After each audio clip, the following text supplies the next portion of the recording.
आई म्हणा, पण गोपाळ म्हणजे खरंच याला म्हणतात लेक. एवढी काळजी त्याला माझी. माझ्यासाठी देवळात गेला, गुरुजीसनी भेटला, माझ्यासाठी व्रत केलं. खरं ना, त्याचा पाय धुवून पाणी प्यायला पाहिजे सुधाकरनं. हा अहो, पण सुधाकरला पण लई काळजी हाय बर का तुमची. हा दिसतंय ना ते. एवढी बापाची काळजी आहे त्याला. गोपाळच्या नाकाची तरी सर आहे का त्याला? आप्पा तुम्हाला सांगू का, ह्यांच्या डोक्यात ना सदा ना कदा तुमचा आणि आपल्या घरादाराचाच विचार असतो. लय हळवं मन आहे ह्यांचं. तर सुधाकरचं मन काय जसं लोखंडाचंच आहे. ए, इथं काय स्पर्धा चालली आहे काय? हा, जे खरं आहे ते बोलतोय आम्ही. जाऊ द्या ना आप्पा, तसं पण रंजना आत्यानं कधीच ह्यांचं काही पटत नाही. तुम्हालाच ह्यांची काळजी.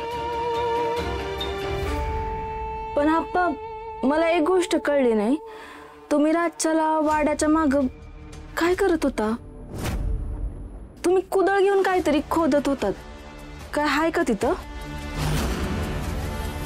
काय हो, काय करत होतात मागे? रातच्याला कुदळ घेऊन काय करत होतात? मी आम्हाला बी कळू द्या की. तुम्हाला काय करायचंय? हा, मी कुदळ घेईन नाही तर गावभर गस घालीन. तुमचा काय संबंध येतोय? ते लाली म्हणत होती म्हणून. हे बघा, मी कोणाला उत्तर द्यायला बांधील नाही. हा, या घरामध्ये मी म्हणेल तसाच कारभार चालणार. हा,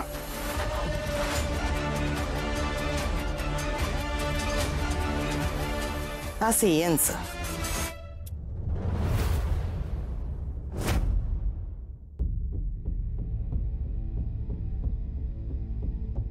त्या जामकरला माझ्यावर संशय येण्याआधी मला काहीतरी केलं पाहिजे. इतक्या सहजासहजी मानेवरची जखम मी नाही लपवू शकणार. मग लपवू कशी?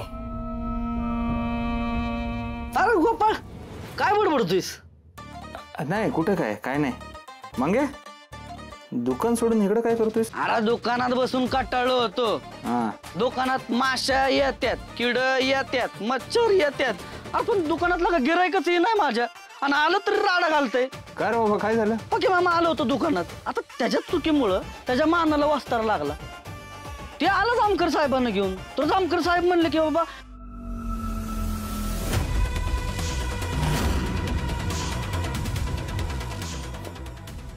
हा, काय म्हटले जामकर साहेब? ते म्हणले की असं कसं मानाला वस्तारा लागला. जातो मी.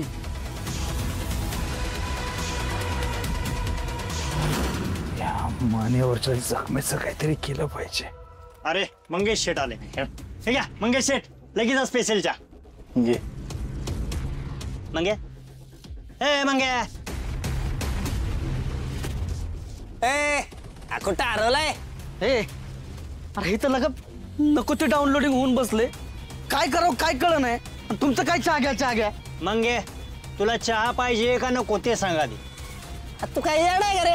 लोक इथं कशाला येतात? द्यायचा त्याला. हा, अरे नाही म्हणते तर राहू दे की. तुला लय पुळ काय रे त्याचा? अरे लेकराला टेन्शन आले, वाईस टेन्शन कमी होईल. पिऊ दे की चहा. ए दे. चहानी पित्त होतो. नो ए नो काय नो. यस ए दे रे. अरे गप्पा. अरे त्याला तरी इचरा की लागा चहा पाहिजे का नको?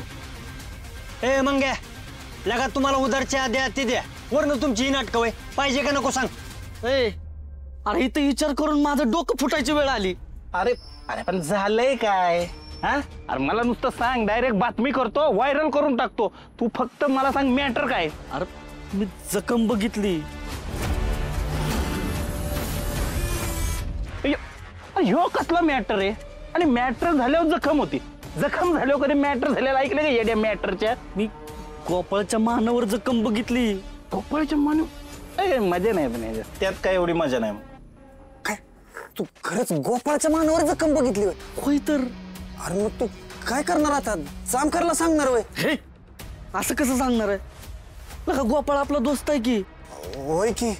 आता जामकरला कळलं तर ती उगाच अडकवल गोपाळला. अरे नाही सांगितलं तर मी अडकल. पण कोण कशाला कुठं काय अडकणार आहे मला सांगा की राव. पत्रकार आहे ना मी.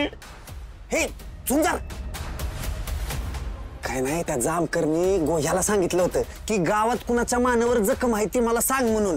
आणि मंग्यानं आता नेमकं गोपाळच्या मानावर जखम बघितली. अच्छा, आणि ते आता जामकरला सांगायचंय. पण ह्याच्यात कुठं बातमी आहे?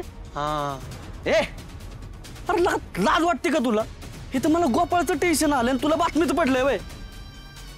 ए ऐका, मी काय म्हणतो, मंग्यानं आपल्याला काही सांगितलं नाही हा? आणि आपण मंग्याचं काही ऐकलं नाही हा? कुणाला काही सांगायची गरज नाही, म्हणजे आपला गोपाळ याच्यात अडकाय नको काय. ठरलं तर मग आपण गोपाळच्या मानेवरच्या जखमेबद्दल जामकरला सांगायचंच नाही, जीव गेला तरी. ठीक आहे, लावा ताकद. चहा दे. चल 500 रुपये.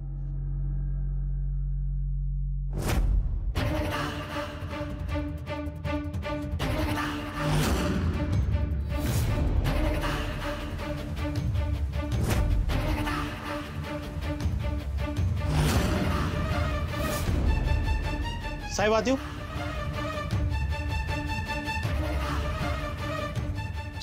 साहेब सगळीकडे शोधलं पण हातानं मानेवर जखम झाली असा एक पण माणूस सापडला नाही. अरे वा, तुमच्या या अपयशाबद्दल तुमचं त्रिवार अभिनंदन. तू कुठे बोलतोयस? इकडे. तुझं ऍडव्हान्स मध्ये करू अभिनंदन की काय आहे सांगण्यासारखं दखलपात्र? साहेब मी दोघं जणांना पकडून आणलं होतं ना, त्यातल्या एकाला तर तुम्हीच सोडलं आणि दुसऱ्याला त्याच्या बायकोने तांब्या फेकून मारलेला ना मानेवरती, दारू पितो म्हणून. साहेब गुन्हेगार काल आपल्या हाताला लागता लागता निसटला. अहो यावाना तो गावाच्या बाहेर कधीच गेला असेल. हा साहेब, माझं पण अंतर्मन आतला आवाज असं सांगतो की तो गुन्हेगार ना आतापर्यंत गाव सोडून पळून गेला असेल, लांब पळून गेला अरे असेल. हातला आवाज ऐकायचा पगार मिळतो का आपल्याला? रॅशनल मागा जरा, विचार करा. बघा, त्याच्या मानेवर जखम झालेली आहे, तोच गुन्हेगार आहे. त्याला शोधा. तो कुठं गावाच्या बाहेर गेलेला नाहीये, शोधा त्याला. गंमत तुम्ही जा. अशी उगाच गंमत करत असतो मी कधी कधी.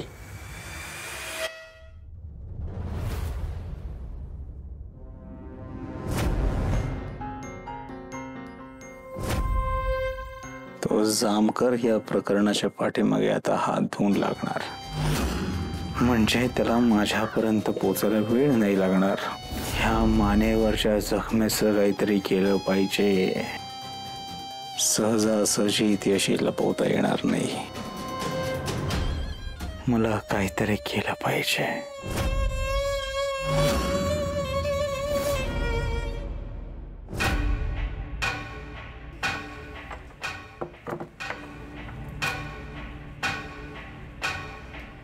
मला ना काहीतरी गडबड वाटते. कसली गडबड? काल रात्री तुम्ही खोलीत नव्हतात म्हणून मी तुम्हाला बघायला बाहेर गेले. मला वाटलं तुम्ही वाड्याच्या मागच्या बाजूला असाल. तिकडे गेले तर काय काय झालं? तिकडं आप्पा कुदळ हातात घेऊन काहीतरी करत होते. आप्पा तिकडे काय करत होते? तेच तर कळलं नाही ना मला. त्या माधुरीची डेड बॉडी तिथे पुरलीये याचा त्या म्हाताऱ्याला संशय आलाय की काय? नंतर एक पोरगी आली एकदम धीट, आणि ती व्यक्ती म्हणजे अहिल्या वेसकर.